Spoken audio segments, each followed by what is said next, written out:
Hello again, Helldivers. Obviously, welcome back to Helldivers 2 with this update. Now, I'm going to be frank, I know I'm a few behind on some things. Obviously, the automatons are back after being defeated. New missions, new defense campaign, a whole new planets that we're actually going after. But again, that is old news. Almost everyone up to date with Helldivers knows about that. If you don't, well, now you know.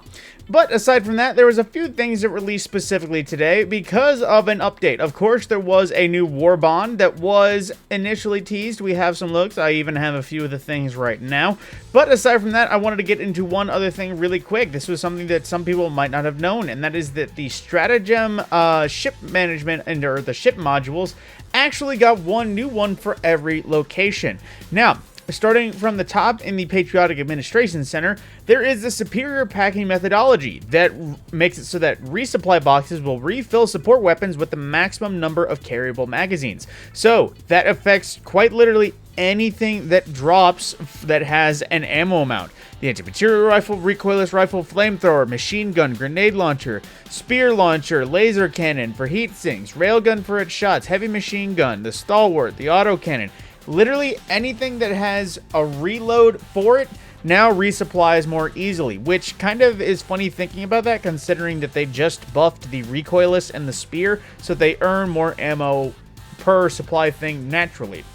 Moving on from that, there is also the atmospheric monitoring for the orbital cannons, making it so that orbital HE barrages is more accurate, which, oh my god, hearing that out loud sounds great, because now they actually seem a little bit more potent.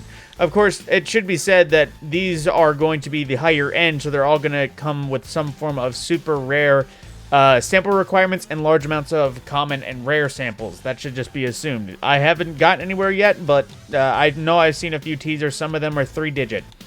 Then for the hangar for buffs to the Eagle, XXL Weapons Bay. Eagle stratagems that drop multiple bombs will drop additional bombs, including the basic Eagle Airstrike, the Smoke Strike, Cluster Bomb, and Napalm Airstrike. So if you just want more booms, more fire, or just a bigger boom, for those Eagle Strikes, they are now a little more potent. Then into the bridge, you have the Enhanced Combustion. Reduces fire damage from stratagems increased by 25%. Now that is honestly a very niche thing, because it literally only buffs the flamethrower for support weapons, napalm airstrikes for the stratagems, as well as incendiary mines. Like I said, that is very niche, and I wonder if that would also somehow buff the incendiary grenades. I know it specifies stratagems, but there's not many sources of fire that we have access to, so it makes me wonder. And then for the engineering bay, we have the circuit expansion, where lightning arcs fired from weapons and turrets jump to additional enemies. Again, another niche one that only really affects the arc thrower and Tesla tower, and after using it, I honestly think that the arc thrower needs a bit more of a buff than just that, but you know, that could just be me not used to using it. And lastly, for the robotics workshop, we have it so that sentries take 50% less damage from explosions with blast absorption. And this counts for everything: autocannon, machine gun, mortar, the Tesla tower, Gatling sentry, rocket sentry, anything, even the EMS mortar, which is great. Now, I also wanted to specify, because of that leak that people saw, there is no other new stratagems available, unfortunately, currently. So it is literally just ship modules as opposed to new stratagems as well. Here's hoping that we might see those in another smaller update down the line. But with that, it is time to get into the other bit, and that is the new premium Warbond that's available, and see some of the stuff available in case you haven't been keeping up to date. So when you go to it, of course, it is the same price. It's only 1,000 super credits, which if you don't know how much that is, it's about $10 of US currency.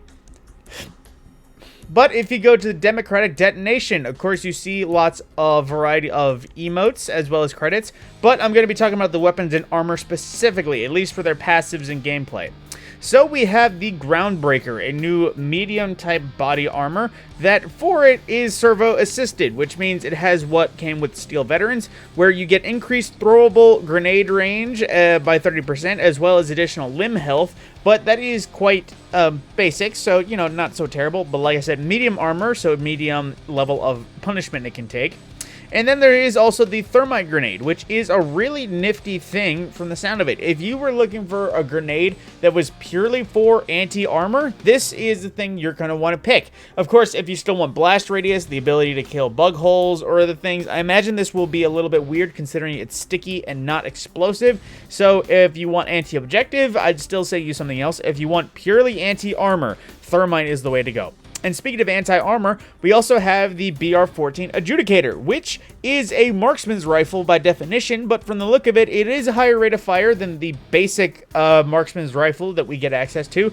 It is up to medium penetration, however, so it is up to the big boys. It can fight things like Devastators, I wouldn't say Bile Titans, Bile Spewers, and the like for their variety of armor, even Hive Guards, if you're looking for examples of what it can pen against. And it did look pretty solid from what I've seen.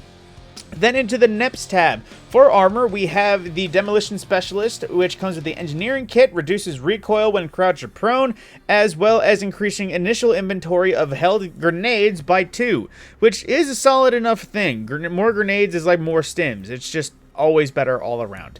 And then for a new booster, we have the Expert Extraction Pilot, which makes it so that the time it takes for extraction to arrive at the extraction beacon is lowered. It doesn't exactly specify how much, it just is lower. Honestly, even if it was just 30 seconds, I'd say that was something well worth it in the end, if you have an oh shit mission. Then for another weapon, the thing I think I was personally excited for most is the R36 Eruptor, which is medium armor penetration and explosive. From the clips I saw, this thing was taking out nearly anything you would find that wasn't like a Hulk or a Charger or a really big thing meant to take a lot of punishment, practically in just one shot, even in AoE.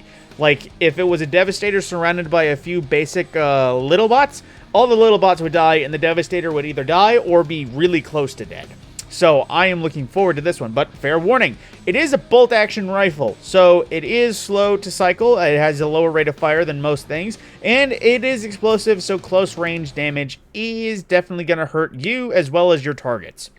Then into the final page, some of the good stuff here as well. We have the Devastator armor, which is fortified, where again, reduced recoil, but also 50% resistance to explosive damage. Of course, it is heavy armor with the 150 armor rating, so it is bigger, bulkier, slower, but is meant to take some punishment, so there you go.